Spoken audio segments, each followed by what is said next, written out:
सही है, लाओ तुम्हारा थर्ड 5 मार्क्स बढ़ा दें और फिर देख लेंगे कि us to hear something. Sound क्या है? Sound is a form of energy जिसके द्वारा हम कोई चीज सुन सकते हैं। Okay, sound is a form of energy. हाँ, वो 30 पे ही चल रहा है, तो सब दो बंदे देखो, ठंडक नहीं लगी होगी तो बता देना। ऊपर है। Sound is a form of energy which enables us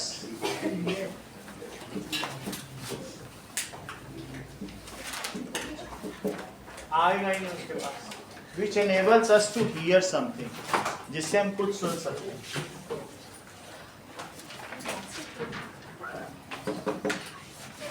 What thing produces sound? Vibration of particles.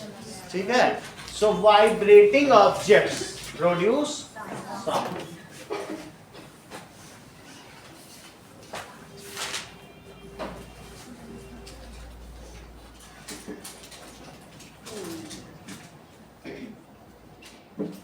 अभी देखो, ऑसिलेशन, ऑसिलेशन किसे कहते हैं, वाइब्रेशन किसे कहते हैं? To and fro motion of anything is called oscillation. To and fro या forward and backward motion,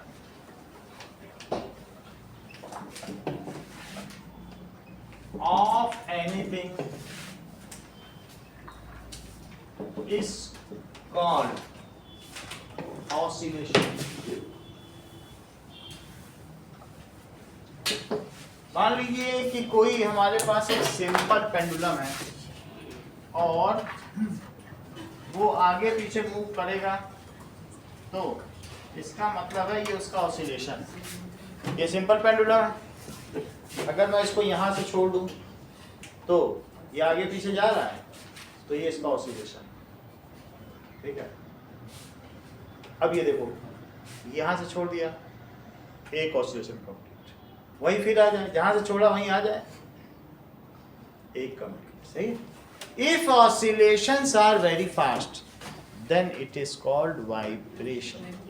बहुत तेज हो जाए, जैसे स्केल है तो अभी इसमें आवाज नहीं आ रही, क्या तुमको इसकी पेंडुलम की आवाज सुनाई पड़ी? नहीं पड़ी ना, लेकिन यही अगर तेजी से हो जाए तो क्या होगा, बोलो? If oscillations are fast then it is called vibration.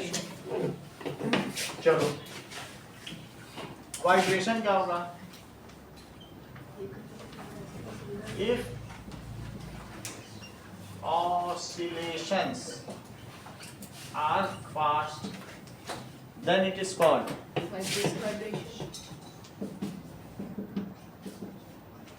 vibration। तब इसे वाइब्रेशन बोलते हैं। वाइब्रेशन किस किस चीज में हो सकता है? मान लीजिए कि हमारे पास छोटी क्लास में आपने पढ़ा है ढोलक, तो ढोलक में किस चीज का वाइब्रेशन होगा? That is membrane. Membrane vibrates. इसी तरीके से जो एक तारा है तो उसकी जो स्ट्रिंग है वो वाइब्रेट्स। और फ्लूट में air column, air column vibrates. इतनी बात तो हमें पता चल गई। अब देखिए कि कोई भी चीज अगर वाइब्रेट करती है तो आवाज होती है, जैसे ट्यूनिंग फॉर्क। तो ट्यूनिंग फॉर्क में इस तरीके का दो फॉर्क होंगे, लेकिन इससे ट्यून प्रोड्यूस की जा सकती है। तो this is tuning fork. Okay, अब देखें, ये इसके जो दो एंड्स हैं उसको प्रॉन्ग्स कहते हैं। Labelled diagram of tuning fork. So इसको प्रॉन्ग्स कहते हैं, यहाँ दिखाया गया है। तो इसको क्या लिखा है बताओ? Prongs. तो this is tuning fork. Okay. अब वो हैंडल हो गया।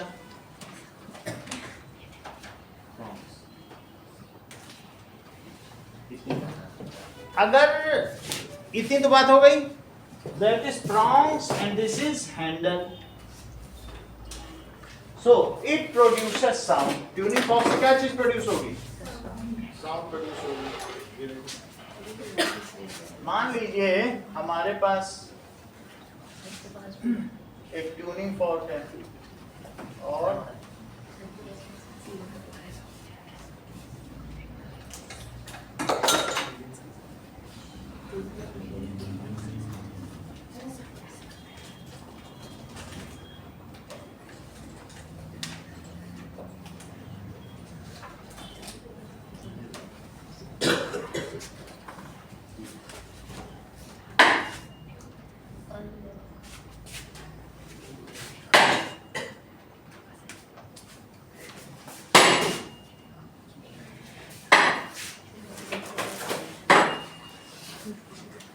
अरे हाँ,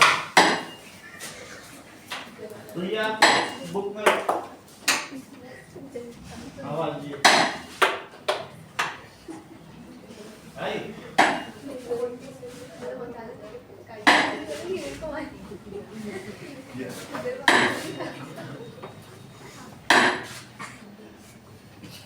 ये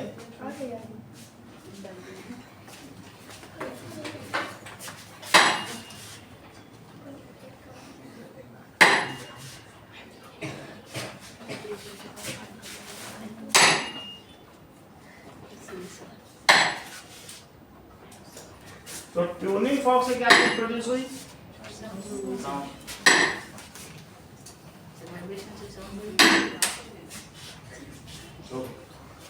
अब देखो, अगर इसके बगल में मैं कुछ बॉल रख दूं तो उस बॉल में भी क्या होगा? ये देखिए,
अब ये देखो, ये बॉल है, ठीक है, तो इसकी एनर्जी से बॉल अपनी जगह से ऑसिलेट करेगी,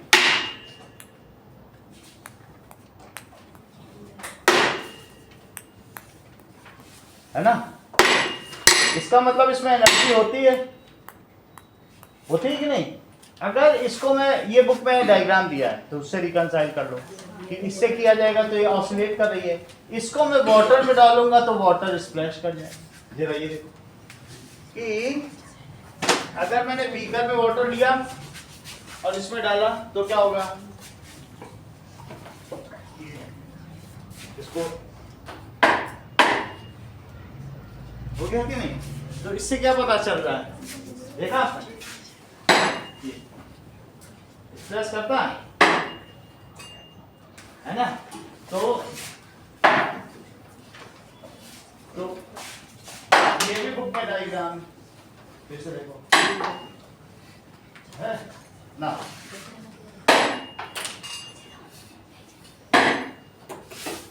हो रहा है?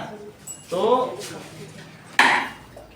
इससे क्या पता चल रहा है कि दैट वाइब्रेशन या वाइब्रेटिंग ऑब्जेक्ट या sound has energy also.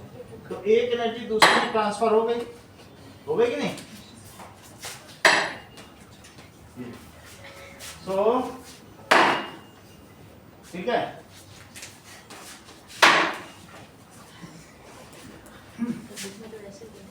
Okay, so let us C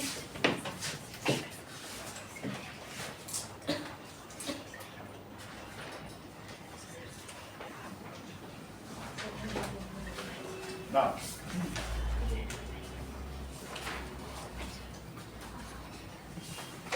Vibration of sound and loudspeaker. अब हम देखेंगे कि साउंड के वाइब्रेशन में एनर्जी होती है। ये देखो,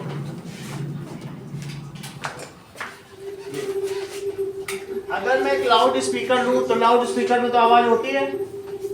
इसके ऊपर पानी रख दो तो पानी में अब लाउड स्पीकर चालू किया गया, क्या आवाज आ रही है? आपको एनर्जी दिख रही? तो साउंड हैज एनर्जी। ये देखो, इट इज हैविंग मिल्क है, तो मिल्क में वाइब्रेशंस दिख रहे हैं आपको, लाउड स्पीकर के ऊपर रखा है। कुछ मिल्क छलक भी गया है, आप देखो स्प्लैश हुआ है, ये देखो छलक रहा है। अगर ये ज्यादा हो जाए तो पूरा लाउड स्पीकर ही खराब हो जाए। ये देखो,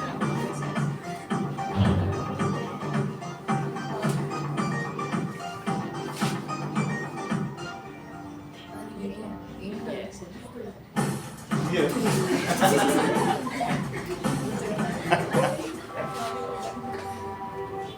तो इससे हमें क्या पता चलता है कि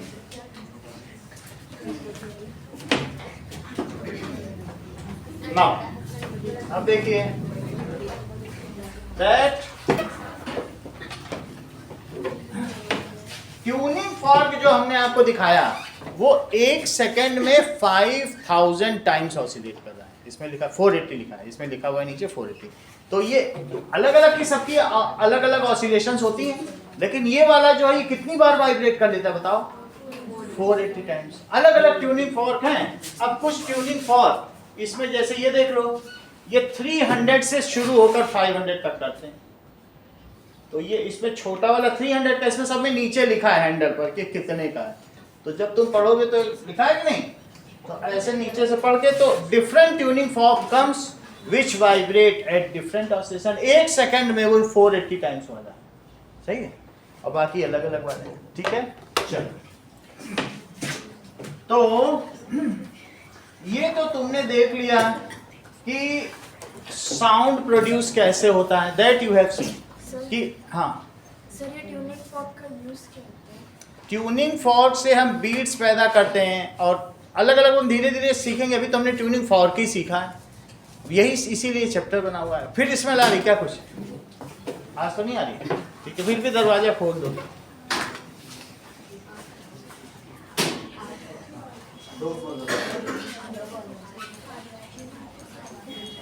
चल नाउ चल नाउ अब देखिए कि next topic is propagation of sound.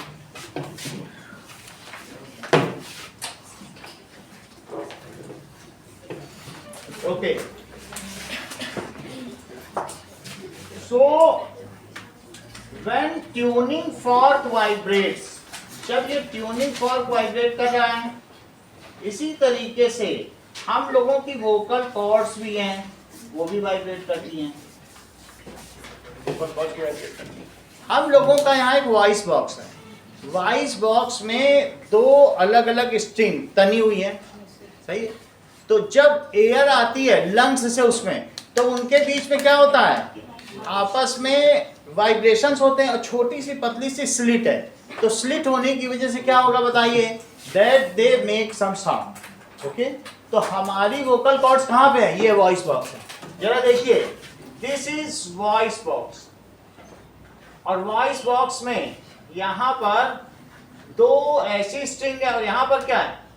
2 ऐसी स्ट्रिंग है।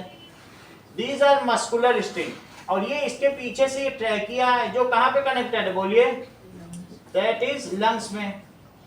तो ये लंग्स में कनेक्टेड है ट्रैक है। तो ये जब यहां से लंग्स से एयर आई और यहाँ भी लंग्स से एयर आई, तो इसमें जब एयर गई तो ये क्या होगा बताइए? ये एयर इसके थ्रू और इसके थ्रू बाहर निकली।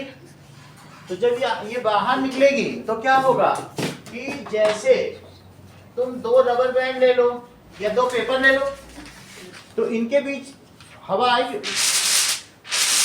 ऐसे आवाज आ रही है। तो इसी तरीके से जब इसके अंदर से एयर आएगी तो ये आपस में क्या होंगी कि स्लिट है, जो पतली जगह है उसे क्या कहेंगे? स्लिट। तो उससे आवाज निकलेगी। ओके, तो that is voice box produces sound. Late us see how the voice box produces sound. Vocal cords producing sound. ये देखो ये Phonation is the production of sound by structures in the upper respiratory tract. During exhalation, air passes from the lungs through the larynx. Muscles in the larynx can act to move the arytenoid cartilages that then move These the are vocal cords. cords. The cords are pushed together and air. ऐसा। तो ये बीच में जो voice box के ठीक ऊपर में ये लैरिंग्स इसको कहते हैं। क्या कहते हैं? लैरिंग्स।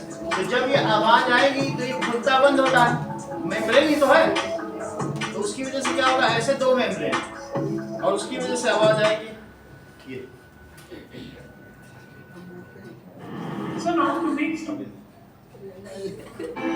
और दिखाएंगे, इसमें आवाज आता दिखाया भी गया है। देखो इसमें आएगा।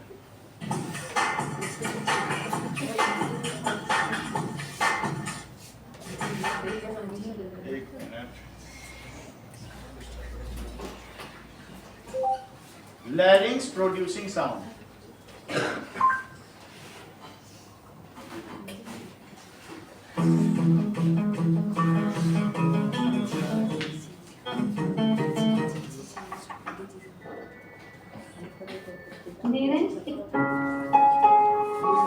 यह है मारवाड़ी लोहे के सरिया।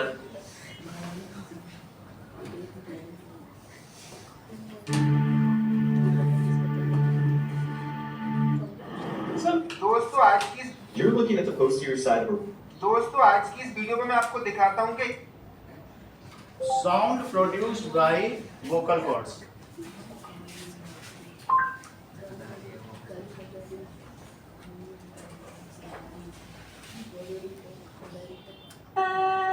ये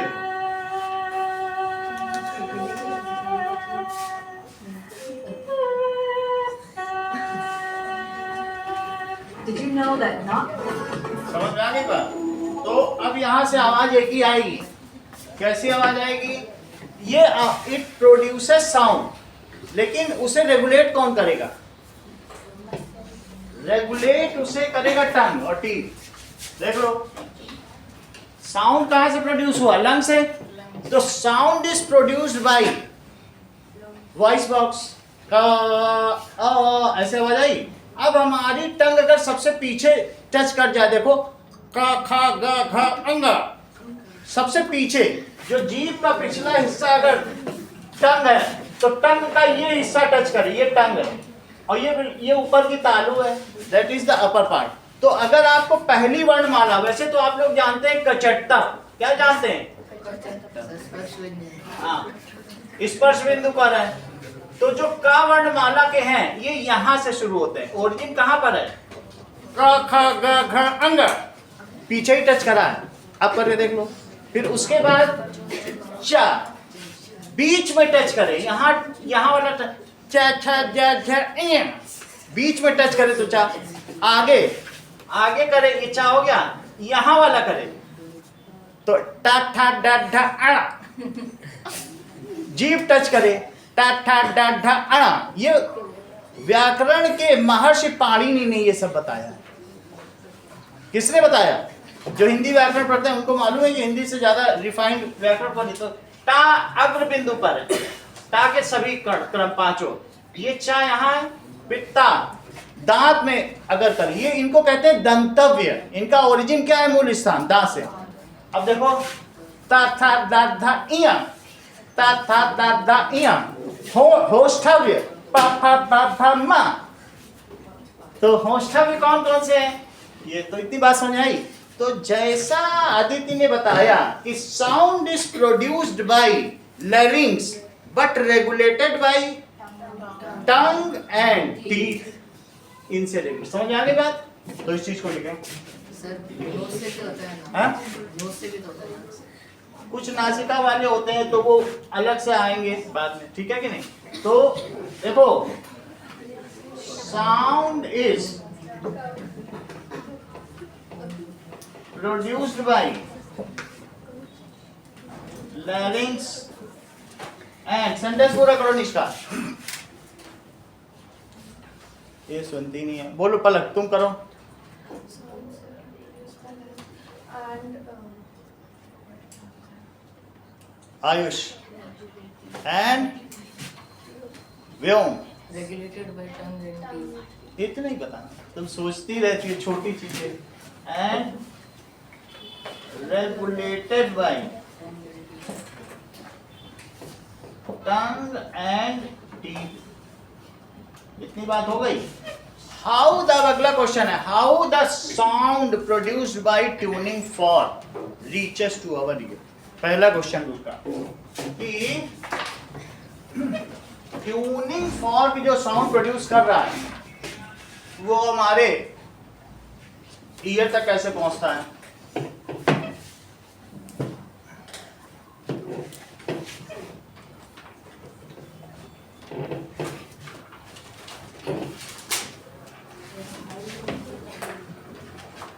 बातचीत नहीं करो आपस में।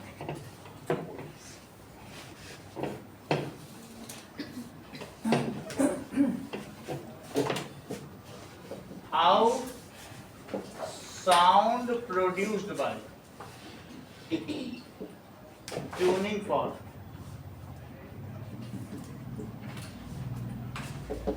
जो फॉर्क से हम खाना खाते हैं ये ट्यूनिंग के काम में आता है, इसलिए इसे ट्यूनिंग फॉर्क का रीचेस टू आवर ईयर। ये भी कहा जा सकता है how we listen something. So when tuning fork vibrates, tuning fork vibrate करेगी तो टू एंड फ्रो मोशन करेगी, कभी आगे जाएगी कभी पीछे जाएगी। जैसे कुंभ के मेले में अगर कोई बहुत भीड़ है और पुलिस वाला ऐसे धक्का देना एक आदमी को शुरू कर दे पकड़ के उसकी कमीज, तो वो जब उसको धक्का मारेगा तो वो धक्का अगले को करके लास्ट तक पहुंच जाएगा। उसने धक्का दिया तो तुम अगले को धक्का दोगी, वो अगले को धक्का देगा। समझ आए बात कि नहीं? तो वो जो पहला धक्का है वो कहाँ तक पहुंच जाएगा? लास्ट तक। और जब वो वापस खींचेगा तो फिर वहाँ रेयर फ्रैक्शन हो जाएगा। और वो भाई तुमने उसको वापस खींच लिया तो वापस खींचने पे क्या होगा कि दैट कम, तो सभी रिलैक्स हो जाएंगे। तो एक धक्का जो मारा वो कहाँ पहुंच गया? लास्ट तक पहुंच गया। इस चीज को कहते हैं कि जब ये आगे पीछे होगा तो यहाँ कंप्रेशन प्रोड्यूस होगा, और जैसे ये पीछे आएगा, ये एयर पार्टिकल है, ये वापस आ गया तो क्या होगा? That is the air particles are wider apart, ये closer। सर इसको हाई प्रेशर लो प्रेशर भी कह सकते वो कह सकते हैं। तो इस चीज को क्या कहा गया बोलो? कंप्रेशन। और इसको रेयर फ्रैक्शन और फिर कंप्रेशन। तो इस तरीके से जितनी बार वाइब्रेट करेगा क्या वातावरण में उतने ही कंप्रेशन प्रोड्यूस होंगे। और फिर rarefaction, alternate compression and rarefaction, ठीक है। और ये कंप्रेशन,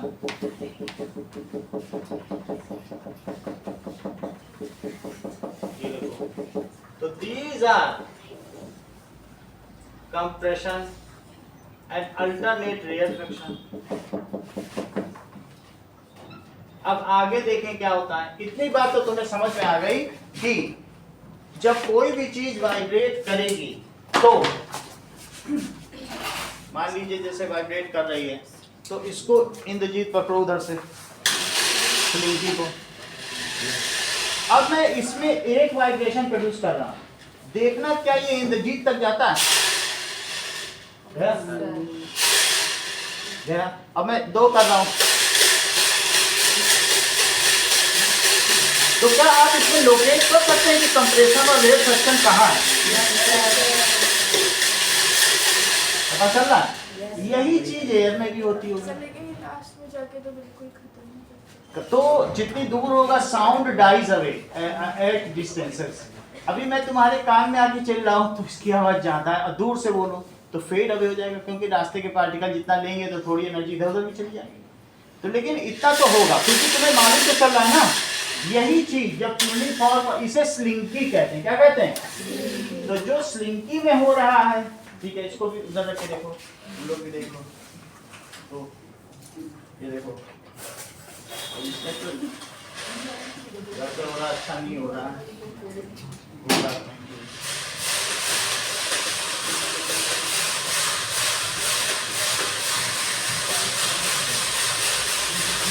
पहुंच रहा ना? तो इस बात को देख लेते हैं। मयंक पकड़ो इधर से।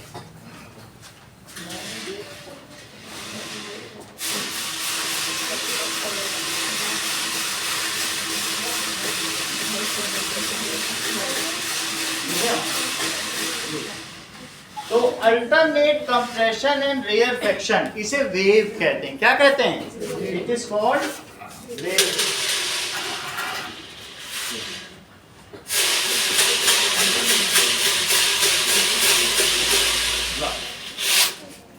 तो अब हम क्या देखेंगे? व्हेन ट्यूनिंग फॉर्क वाइब्रेट्स, तो क्या प्रोड्यूस होता है बताओ? Alternate compression and rarefactions are produce. कोशिश को when tuning fork vibrates, alternate compression and rarefactions are produced. सिर्फ बुक में ट्यूनिंग फॉर्क की जगह वाइब्रेटिंग ऑब्जेक्ट लिखा है। हाँ, वाइब्रेटिंग ऑब्जेक्ट एक ही बात है। स्कूल बेल, सवाल वही कई तरह से पूछा जाता है, how you we can listen school bell. तो चीज वही है। मान लीजिए कि अगर स्कूल बेल है और स्कूल बेल इस बजी, तो ये जो कटोरी है स्टील बाउल, इसकी आवाज तुम्हारे कान तक पहुंची। तो ये बाउल को हैमर नहीं किया, ये हैमर है, ये बाउल है। तो इसके वही चीज है, ठीक है। तो अब हम लोग देखेंगे, कुछ भी लिख सकते हैं, school bell vibrating object produce. These alternate compression and rarefactions are called Sound waves. These alternate compression and rarefaction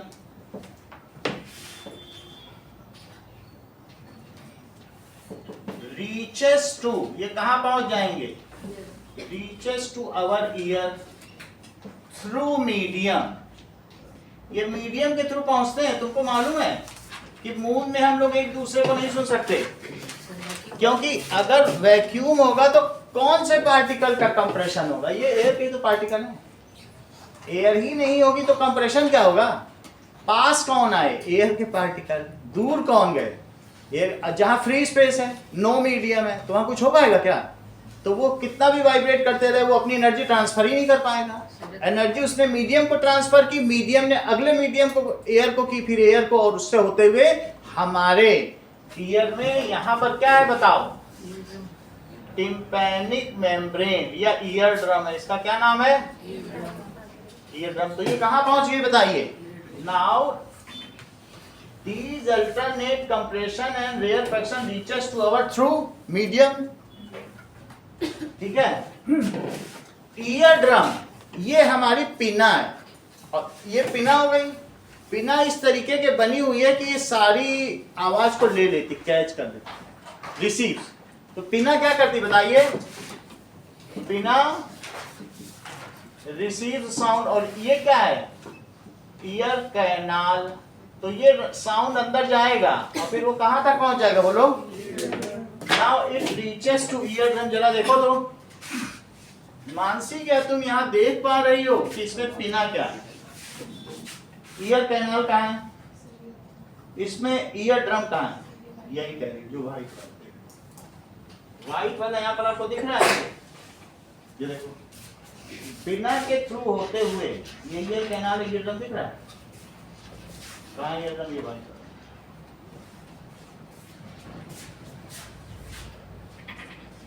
ठीक है, ये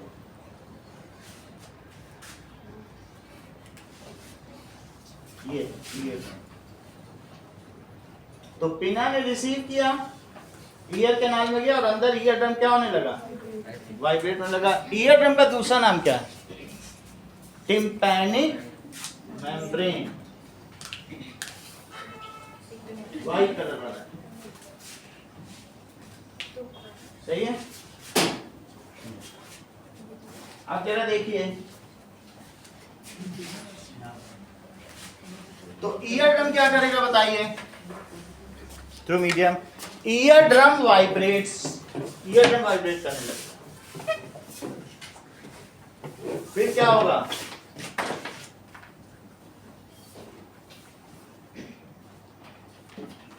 रिसीव्स दिस एनर्जी, या रिसीव कर लेता है इस वाइब्रेशंस को, these vibrations, and vibrates, ये वाइब्रेट करने लगेगा, ठीक है, वाइब्रेट करेगा। इसके पीछे क्या है? इसके पीछे यहाँ पर एक हैमर है, ठीक है, एक एनविल है और एक स्टरअप है, तीन चीजें हैं। तो वो एक पूरा सिस्टम है। यहां से एक हैमर होगा, ओके। अब जरा देख ले फिर आगे क्या हुआ।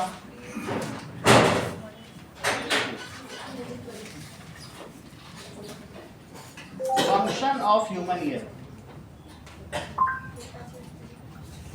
तो इसे देखो, which is the inner ear. But why do we need to increase the pressure of the sound waves?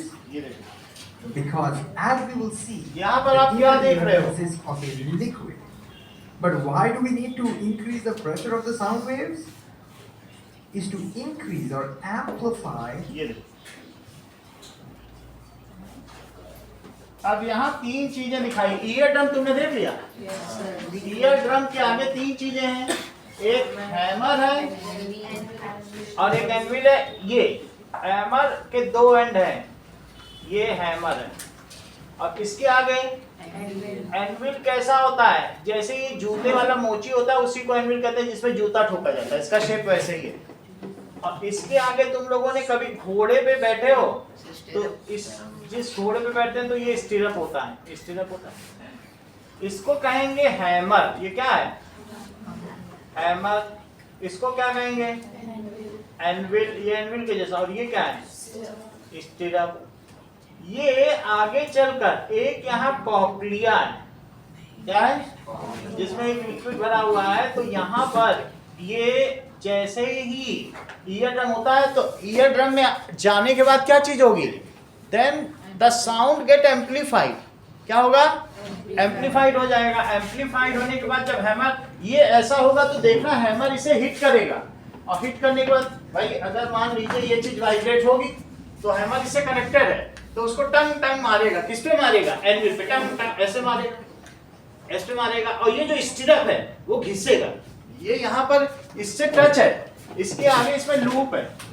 ये बोलो जब ये वाइब्रेट करेगा तो किस पे हैमर करेगा? टक टक टक हैमर कर रहा है।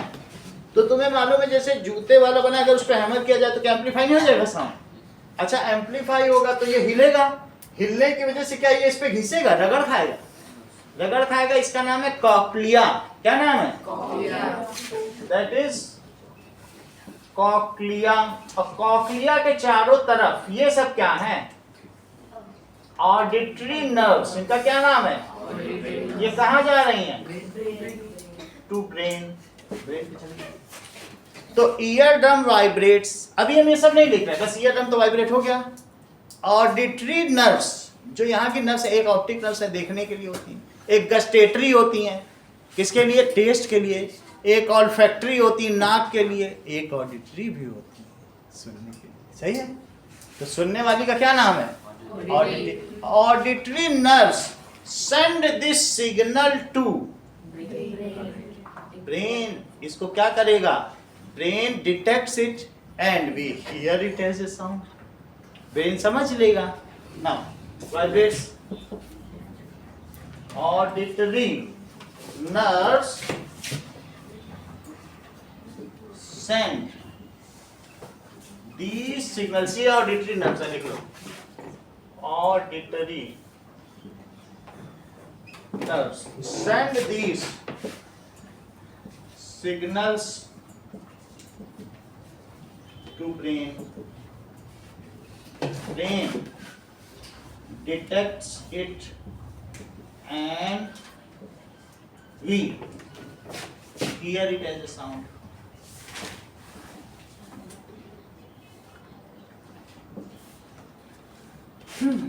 What does it mean by wave? Alternate compression and rarefaction.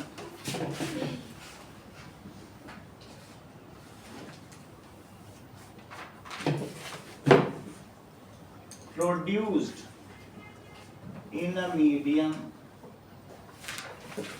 is called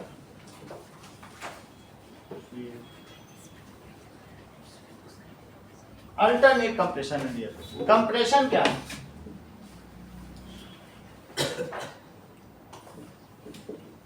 A zone of high pressure in air where particles are congested, या closer to each other. A region of air where particles are close to each other. So it is a zone of high pressure. इसे compression कहेंगे। जहां तक wave की बात है, wave सिर्फ compression और रेयरफैक्शन को नहीं कहते हैं। जैसे मान लीजिए कि हमने पानी में कंकड़ फेंका तो वहां थोड़ी ना कंप्रेशन रेयरफैक्शन होगा। वहां तो पानी ऐसे ऐसे आगे बढ़ेगा। कंकड़ी मारो तो पानी ऐसे ऐसे जल तरंग बढ़ती है कि नहीं? तो उसी तरीके से एक रोप वेव भी होती है। स्लिंकी में भी देखा, स्लिंकी में तो चलो ठीक है कंप्रेशन एंड रेयरफैक्शन है। ये लो आयुष उधर से पकड़ो, पीछे जाना।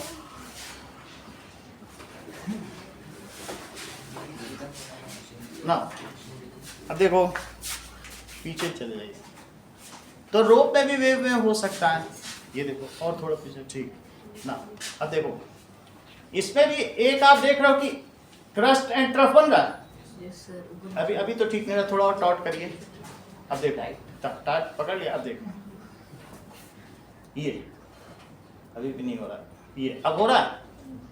ये देखो क्रस्ट एंड ट्रफ ना।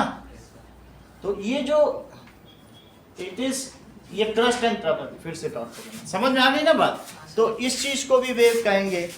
तो वेव कई तरीके की हो सकती है। स्लिंकी वेव हो सकती है, रोप वेव हो सकती है, वाटर वेव हो सकती है। तो कोई यहाँ ऑब्जेक्शन उठा सकता है, सर आप तो वेव सिर्फ एयर को ही बोल रहे हो, वेव तो हमने पानी में भी देखी है। ऐसा बोल सकता है कि नहीं? लाइट में भी होती है। तो इसलिए जो वेव की बात है सिर्फ यही नहीं कह सकते हैं। अल्टरनेट क्रस्ट और ट्रफ, कंप्रेशन और रेयरफैक्शन, ये सभी क्या कहलाएगा बोलो? ये भी हो सकता है, ये भी वेव है। हमने रोप से किया तो हाँ क्रस्ट है। और ये क्या है? ट्रफ। ठीक है। The particle displacement of particle, maximum displacement of particle. जैसे यहाँ का पार्टिकल कितना डिस्प्लेस है बताओ, कितना है? और ये मैक्सिमम। तो maximum displacement of particle from, ये इसकी मीन पोजीशन। जब रस्सी सीधी पकड़ी थी तो क्या मीन थी? फिर एक बार ऊपर गया, एक बार नीचे गया। Maximum displacement of particle from its mean position. ये कौन सी पोजीशन है? मीन पोजीशन या मोस्ट स्टेबल पोजीशन। जो सबसे स्टेबल पोजीशन होती है उसे क्या कहेंगे? तो ये मुझे बताओ कि maximum displacement of particle from its mean position to either side, उधर ऊपर जाए या नीचे की बात है। आदित्य उसे क्या कहोगे? बोलो। वेव नहीं कहेंगे, उसे कहेंगे एम्पलीट्यूड। क्या कहेंगे? आयाम। ये दोनों ही चीजें क्या हैं? फिर से समझिए, यहां देखो, ये अपनी मध्यमान अवस्था से ये सरल लोलक किसी एक दिशा में जितना अधिक विस्थापन करता है उसे इसका आयाम कहते हैं। ये इसकी मध्यमान अवस्था है। मैक्सिमम डिस्प्लेसमेंट यहां है, ये चीज एम्पलीट्यूड है, ये भी एम्पलीट्यूड है। यहां से इतना एम्पलीट्यूड, यहां से इतना, जितना या एक वायर था या रोप थी, जितना ऊपर गया मैक्सिमम वो एम्पलीट्यूड है, या जितना नीचे गया। बात समझ में आ गई? मैक्सिमम डिस्प्लेसमेंट जितना हो यहां मीन से, उसे क्या कहेंगे? एम्पलीट्यूड। सही है। अब देखो, अब तुमसे पूछा जाएगा भाई क्रेस्ट क्या है। इस सेंटेंस को पूरा करो मानसी।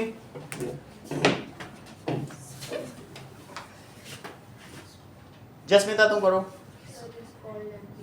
अरे तुम तेज हो।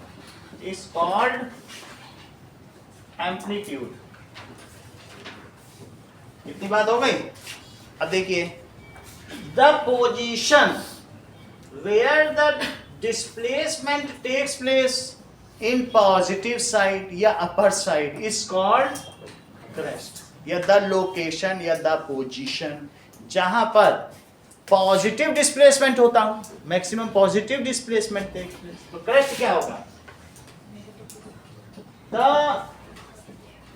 पोजीशन या point where maximum positive displacement takes place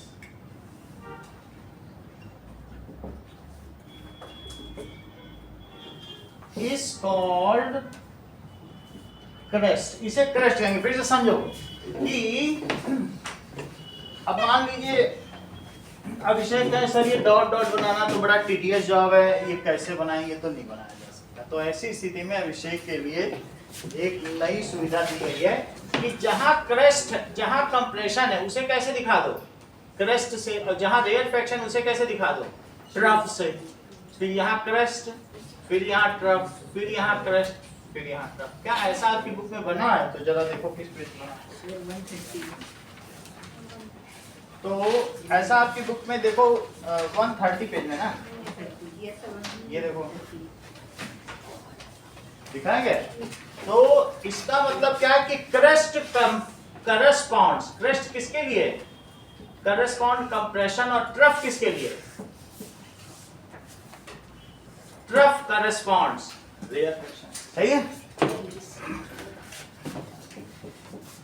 crest corresponds compression. इतनी बात होगी। तो कंप्रेशन समझा दिया और ये बता दिया कि क्रेस्ट कंप्रेशन ही माना जाए। सही है। अब हम देखेंगे रेयर फ्रैक्शन। रेयर फ्रैक्शन क्या है?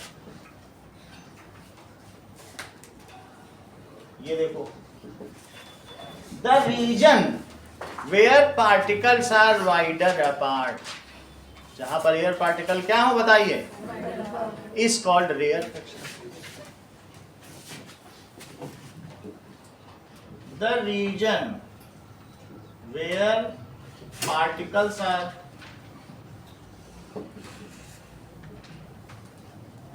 wider apart is called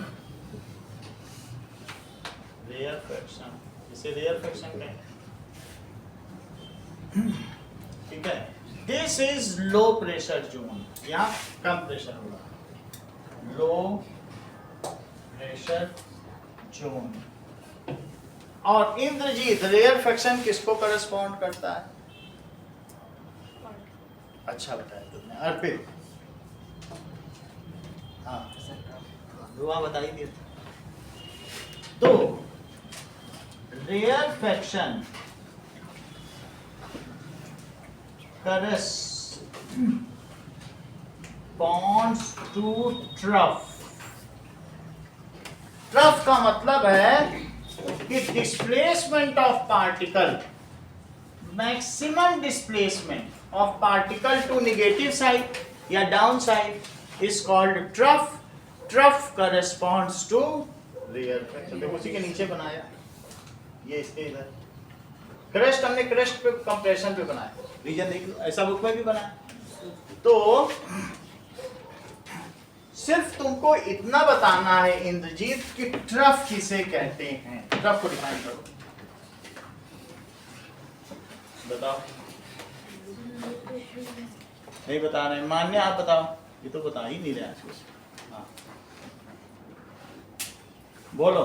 The position or point where the maximum negative displacement takes place is called trough. इतना ही बता.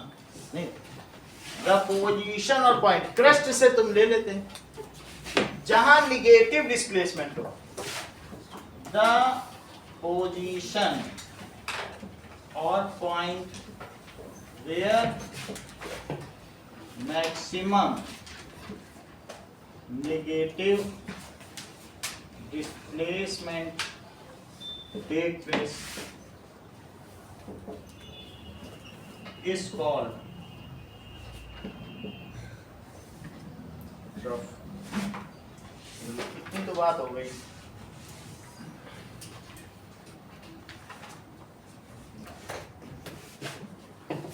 कुछ डेफिनेशन बताइए.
नोट करती हो ठीक से, और नोट्स तुमको समझ में नहीं आते हैं.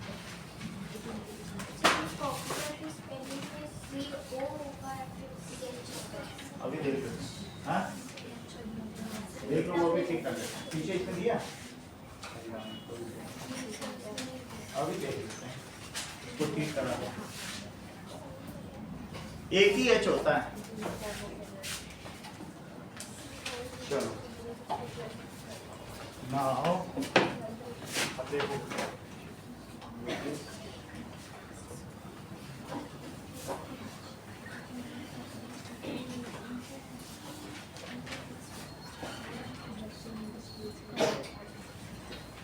Label diagram of human ear. नहीं बनाना नहीं है, वो एक स्पेलिंग में डाउट आ गया. ये इस स्पेलिंग ठीक करो. कॉफिया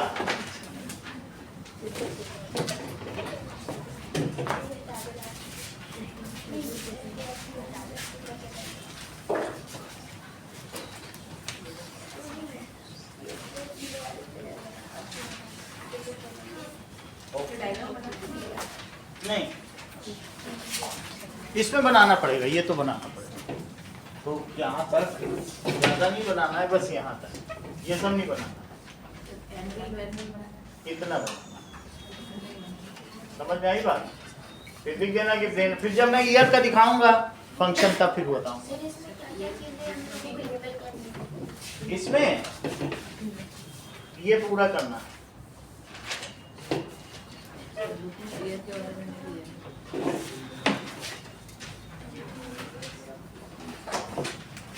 चलिए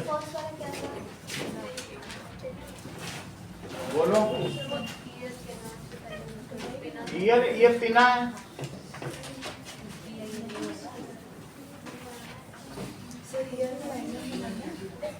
इतना जितना दिया इतना बनाना पड़ेगा, ये करना ही पड़ता है। हाँ ऐसे ही बनाना पड़ता है तो होता है। ये सेकंड क्वेश्चन में करना है। चलो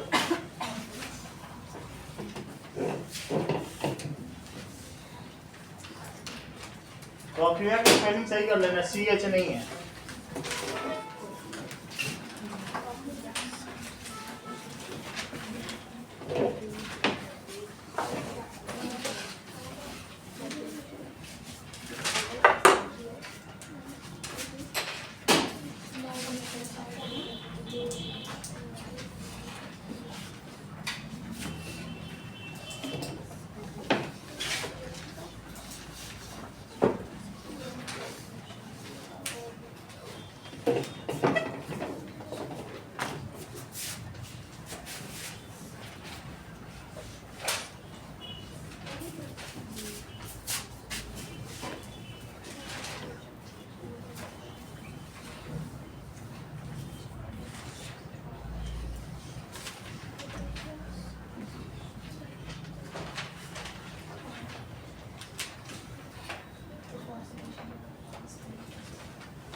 एट्थ की भी लड़कियों का यही हाल है, जब लड़के आधा पेपर कर लेते हैं तब तक लड़कियां रिफर करती रहती, पता नहीं कितनी कमजोर है, भगवान ने दिमाग दे के ही नहीं भेजा क्या। एट्थ की, नाइन्थ की सब एक जैसी है, और इनका आधा पेपर होने वाला, छोटी छोटी चीज रिफर कर।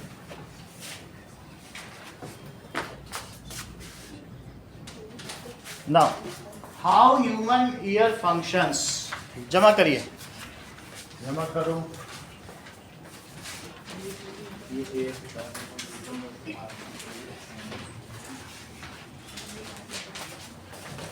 नाइन्थ करेंगे, एट्थ वालों ने किया ना अभी शाम, तो ये उनका। चल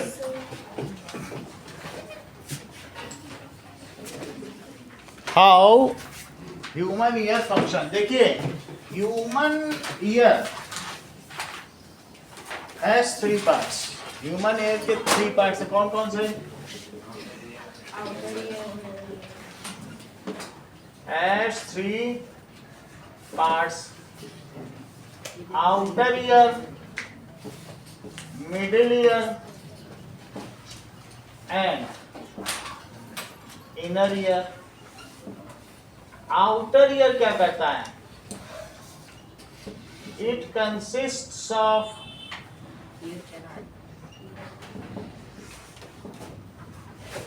पिना, इसके अलावा ear canal and ear drum.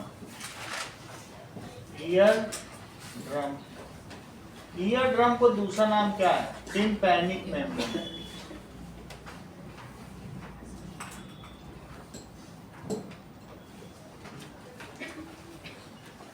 इसका काम क्या है? तो दिस इज पिना, इसको क्या कहा है? पिना। This is ear canal, this is ear drum.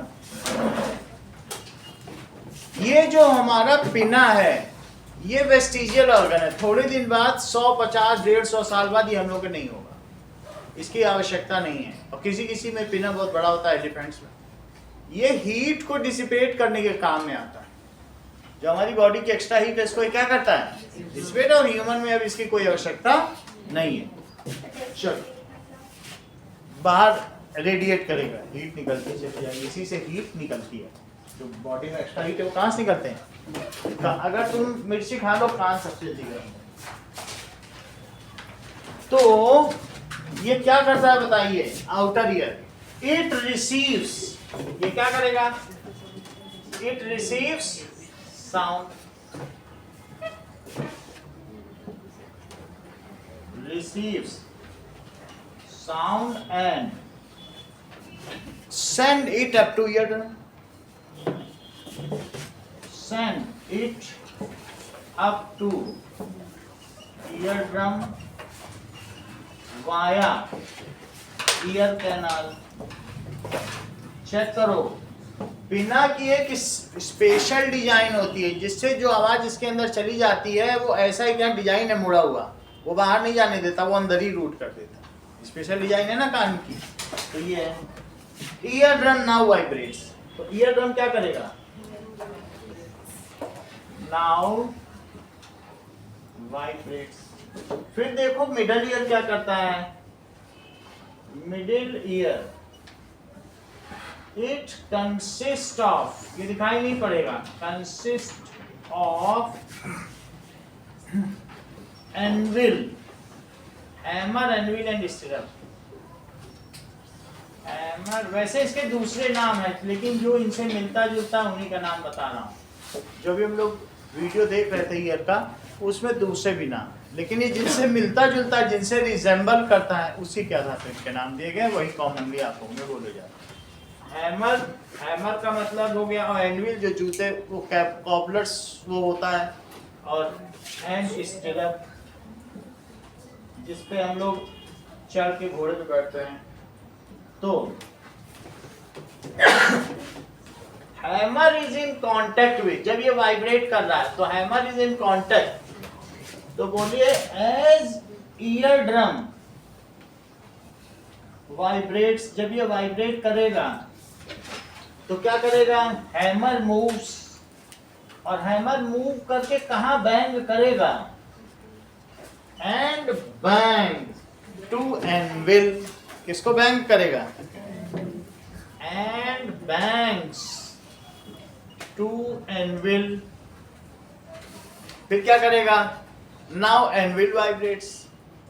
In this way anvil makes stirrup to move and rub cochlea. जब वो ऐसे हिलेगा तो क्या होगा?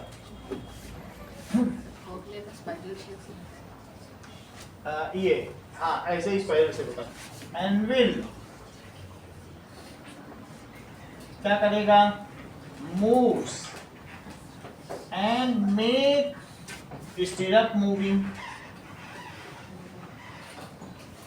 सर आपने वो अपनी ईयर ड्रम के बाद क्या लिखा है? Tympanic membrane. सर ये थर्ड लाइन में आप वाया मतलब उसके द्वारा, जैसे तुम दिल्ली जाती हो तो वाया जयपुर जाती हो। एंड मेक स्टिरअप मूविंग, जब स्टिरअप मूव करेगा तो क्या होगा? स्टिरअप रब्स, ठीक है? Stirrup rubs cochlea. इन जो मिडिल ईयर है वो एम्पलीफायर की तरह काम करता है। ध्यान दो, जो बाहर से आवाज आ रही है उसका एम्पलीट्यूड कम है, लेकिन जैसे ही मिडिल ईयर के पास पहुंची तो मिडिल ईयर ने क्या किया? इसके एम्पलीट्यूड को बढ़ा दिया, तो इससे इसकी लाउडनेस बढ़ गई। जितना एम्पलीट्यूड, कोई चीज अपने मीन पोजीशन से जितना ऊंचे नीचे जाएगी उसकी आवाज बढ़ेगी। तो इस तरीके से इसने रिसीव किया साउंड, इसने उसको एम्पलीफाई कर दिया। सबसे ज्यादा ये मिडिल ईयर एक्टिव होता है डॉग्स का। वो यहाँ बैठा हो, लोग से स्टेशन के अनाउंसमेंट सुनाई पड़ रहे हैं, इसीलिए तो रात को सो नहीं पाता। समझ में आई बात कि नहीं? दूर दूर की आवाज सुनाई पड़ लेती है। हम कहो यहीं पर ही हो, बहुत अपनी गली से एक गली पहले वो एक्टिव हो जाएगा हमारा कुत्ता, और वो गेट पे आके खड़ा हो जाएगा। एक तो उसको हर एक बाइक की आवाज सुनाई पड़ी, एक गली पहले से ही सुनाई पड़ रही। तो किसी को कई मूवी में भी तुम लोगों ने देखा होगा कि लोगों के मिडिल ईयर ज्यादा एक्टिव होते हैं, उन्हें स्टेशन के अनाउंसमेंट सुनाई पड़ रहे होते हैं। ये गाड़ी आज की जाने वाली है, भी तो थोड़े दिन पहले तो मूवी आई थी कि नहीं? तो वो मिडिल ईयर की वजह से। चलो, तो मिडिल ईयर बताइए, मिडिल ईयर एम्पलीफाइज साउंड, ये एम्पलीफाई हो गया। Middle ear amplifies sound. Inner ear, it consists of cochlea and that is auditory nerves. Cochlea generates, ये जो इसमें है ये मैकेनिकल वेव्स हैं, मैकेनिकली ऐसे हिल रही हैं, लेकिन उससे इलेक्ट्रिकली में, इलेक्ट्रिक इंपल्स में कौन बदलेगा, चार्जेस में कौन बदल देगा, है ऐसे हिलने को मैकेनिकल कहेंगे, लेकिन वो इलेक्ट्रिसिटी में बदल जाएंगे। तो कॉक्लिया कन्वर्ट्स मैकेनिकल वेव, जैसे प्रेशर कम है, प्रेशर ज्यादा, ये सब मैकेनिकल है। प्रेशर का कम होना ज्यादा होना, ये सब क्या कहलाता है, मैकेनिकल वेव। तो cochlea converts these sound waves into electrical impulse, क्योंकि नर्व्स में सिर्फ इलेक्ट्रिसिटी ही चल सकती। तो कॉक्लिया converts these sound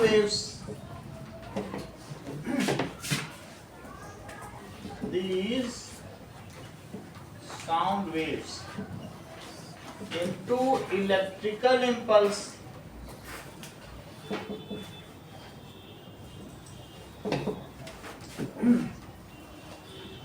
और ऑडिटरी नर्व्स क्या करेंगी, send the signal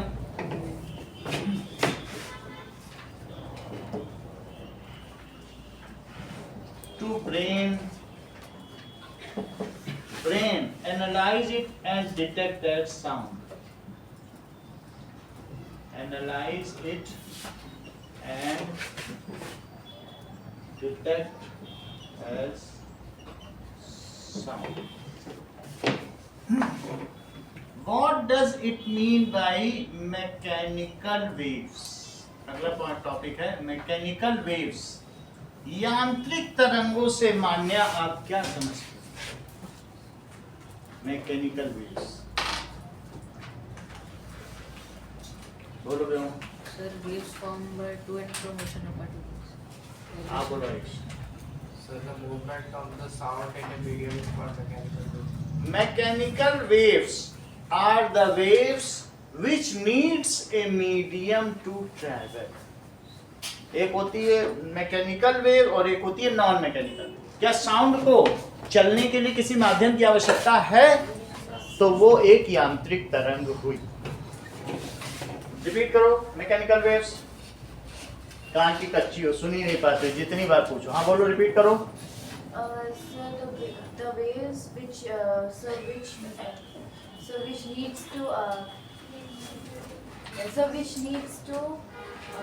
needs a medium to travel. Yes, the wave which needs a medium to travel. Sound को जरूरत है, चांद पे बात नहीं कर सकती, वहाँ है ही नहीं medium. The wave which needs a medium to travel is called mechanical wave. Mechanics में इसका स्थान है मशीन्स को चलाने में, तो वहाँ पर low pressure high pressure mechanics होती है मशीन, तो इसलिए इसे मैकेनिकल वेव कहा है। मशीनों से इसे उत्पन्न भी किया जा सकता है, अभी ट्यूनिंग फॉर्क से उत्पन्न करके दिखाया कि नहीं, तो मशीनों से उत्पन्न किया जा सकता है। इसके 4 एग्जाम्पल, साउंड एक मैकेनिकल वेव है, अभी स्लिंकी दिखाई थी मैकेनिकल वेव, रोप वेव दिखाई है, पानी में कंकड़ मार के देख लेना, वाटर वेव भी एक मैकेनिकल वेव। बताइए 4 मैकेनिकल वेव्स के example. Water wave, sound and slinky. और इतना काफी है। देखो, वाटर वेव, साउंड वेव और स्लिंकी वेव और रोप वेव, और कौन सा हुआ शानवी, ये सारी मैकेनिकल वेव है। जिस वेव को चलने के लिए किसी मीडियम की जरूरत नहीं होती उसे नॉन मैकेनिकल वेव्स कहा जाता है, जैसे कि लाइट सन से अर्थ तक पहुंच जाती है जबकि बीच में पूरा वैक्यूम है, ठीक है। अगर साउंड चल पाता वैक्यूम में तो इतना शोर है ब्रह्मांड में, कितने कितने प्लैनेट्स टकरा रहे हैं, कहाँ कहाँ ब्लास्ट हो रहा है, तो तुम्हारी टिम्पैनिक मेम्ब्रेन तो फट गई होती, तुम कुछ सुन भी ना पाती, बात भी ना कर पाती। ब्रह्मांड में कितना शोर है, लेकिन कहीं कितनी शांति है यहाँ पे, क्यों? क्योंकि हम सुन ही नहीं पाते, है ना? बड़े बड़े ग्रह टकरा रहे हैं। सो नॉन मैकेनिकल वेव्स क्या होती हैं?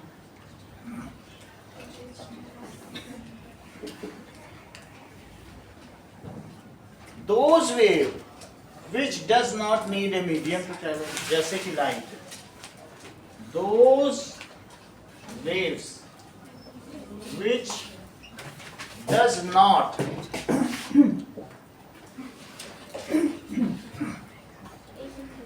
medium to travel, एग्जाम्पल क्या है? लाइट। इतना ही रखो।